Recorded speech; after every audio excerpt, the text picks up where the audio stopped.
दिवारात ज्योतिर समस्त दर्शक भाई बड़ी मान को मोर आंतरिक शुभेच्छा एवं अभिनंदन जनावछि।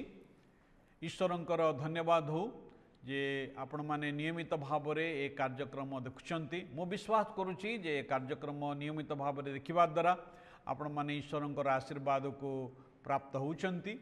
जदि ए कार्यक्रम संबंध में आपणकर कौन प्रश्न थाए संदेह थाए आपणकर कौन व्यक्तिगत बा पारिवारिक प्रार्थनार अनुरोध थाए ता मध्य आमको जनातु।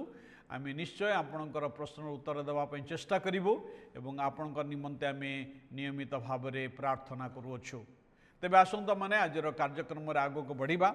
आज आम जो प्रसंग रे आलोचना करिबा आउ से प्रसंगर शीर्षक होची युवा मनुष्य एवं तार पथ।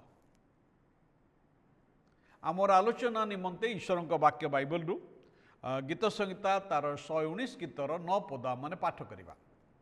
सेठी लेखा अछि युवा मनुष्य कि प्रकार आपना पथ परिष्कार करिबो तुम वाक्य अनुजाई तहि विषय सावधान हेले करिबो। ए शास्त्रांशटी पढ़िबा समय मनरे गोटे प्रश्न स्वतः प्रवृत्त उंकी मारुची ताहला जे युवा लोक मानकर रास्ता रे कौन अलिया अच्छी जो परिष्कार कथा आसूची अलिया अच्छी। हाँ भाई माने युवा लोकर रास्ता रे अनेक अलिया अच्छी। आजर युवा युवती माने जो समय रे आमे माने गति करुचु जाउचु आमानकर सम्मुख रे भल मंद रखा जाइछि बाछिबा पई एवं अनेक भावना चिंता आमानको दिन राति सोशल मीडिया द्वारा विभिन्न प्रकार पत्र पत्रिका द्वारा विभिन्न प्रकार माध्यम द्वारा आमानक मन उपरे आक्रमण अविरत चली। ए जगत आमानको जो समस्त विषय दे थाए अनेक विषय हानिकारक ही थाए क्षतिजनक ही थाए। अनेक प्रकार हानिकारक प्रलोभन टेम्पटेशन डिस्ट्रैक्शन ये सबू आमानकर मन को आक्रमण करिथाए एवं आमानकर युवा मन को ए समस्त प्रलोभन आड़ को आमने आकर्षित ही थाओ। आम रास्ता रे अनेक अड़िया अच्छी पाप प्रलोभन अड़िया आसक्ति असुचिता मंदता छलना एवं प्रकृत मनीष पुणियार मूल्यबोधर ह्रास ए समस्त अड़िया भर्ती रही। आपर समय आमे एक युवा भाव एक युवती भाव किपरि आमाने आमानकर पथ को परिष्कार करि परिबा। ए पदटी केवल युवा युवती मान निमंते नुहे मात्र ए पदटी समस्त निमंते जो माने ए जगत रे पवित्र शुद्ध एवं ईश्वर पुराण जीवन यापन करने चाहती। कारण आमने समस्ते एक असुचि अपवित्र मंद जगत मध्य बास करुअछु किंतु ईश्वर आम को छाड़ी दे ना। ईश्वर आम संगरे अछंती। ईश्वरंकर वाक्य आम संगर अच्छी आर वाक्य से आम को देइछंती जेपरी तांकर वाक्य द्वारा आमने एक पवित्र धार्मिक जीवन काटी परिबा। ए जगत रे कलुषित पथर वास्तवता आम देखु। अनेक समय आम पथरे पथटी दूषित ही थाए। युवा भावरे आमनकर भावना पाप हेतु कलुषित ही थाए ईश्वर विरोधी ही थाए। जगतर प्रभाव आम उपरे बेसी पड़ी थाए। जगतर चिंताधारा आमान को बेसी प्रभावित करि थाए। हितोपदेश तार 14 अध्याय 12 पद कथा लिखा अछि मनुष्यर दृष्टि रे कौनसी पथ सरल देखा जाए मात्र तार शेष रे मृत्युर पथ थाए।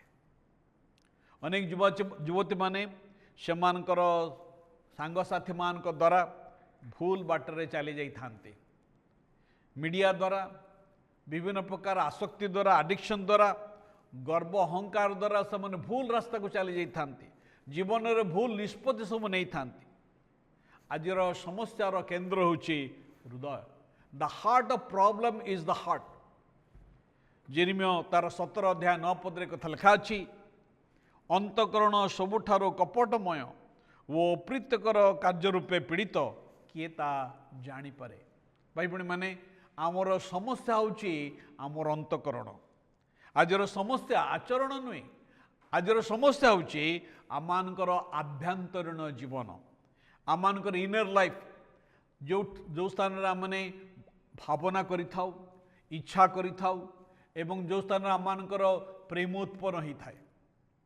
किंतु ईश्वर के वाक्य शक्ति अच्छे आम जीवन को परिष्कार करने।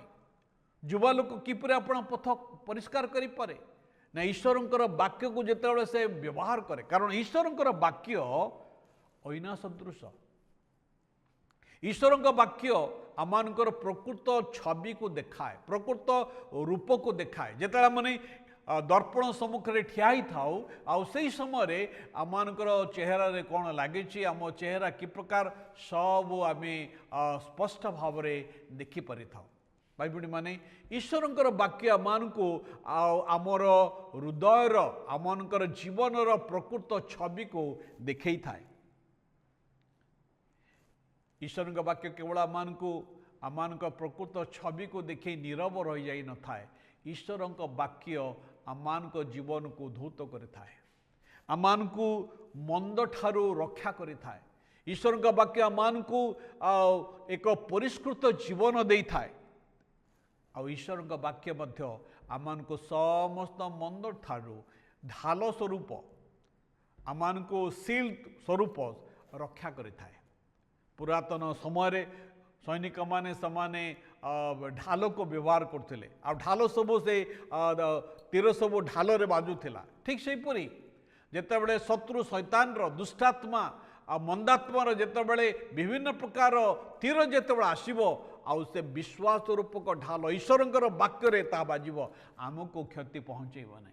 आउ ईश्वर वाक्य आमान को ताहा करिथाए।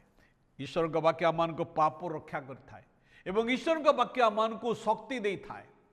एक युवा मनुष्य भाव में पाप को ना कहवा, पाप को ना कहवाई अनेक समय आम बल पाई न था, किंतु ईश्वर वाक्य आम शक्ति दे थाए एवं ईश्वर वाक्य आमान को धार्मिक धार्मिक जीवन यापन करिबारे हाँ करिबारे आमान को साहाय्य करिथाए।